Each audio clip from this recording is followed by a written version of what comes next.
So last weekend, my friends and I decided to embrace our inner engineers and build a backyard zipline. You know, the kind you see in those backyard fun YouTube videos, only with fewer safety precautions and more questionable knots. Our plan was simple: attach a sturdy cable from the old oak tree to the fence, slap on a harness, and glory would be ours. The only mildly strange thing was that our neighbor's dog, a golden retriever named Waffles, watched our every move like he was planning a heist. We spent hours debating the right angle, the best tree, and, most importantly, who would go first. As it turns out, the most qualified among us was Tim, whose only experience was binge-watching ziplining fails on TikTok. He bravely volunteered as tribute, but just as he was about to take his maiden flight, Waffles came bounding over, tail wagging and tongue flapping, as if he'd been waiting for this moment his entire dog life.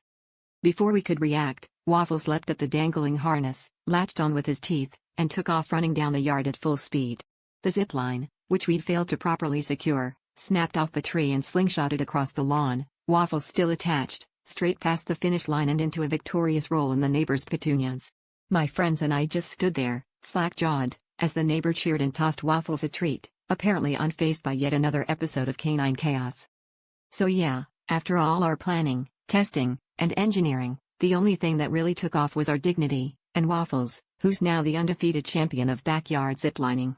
I guess you could say we set out to build a thrill ride, but in the end, the only thing airborne was our self-esteem, and the dog had the last bark.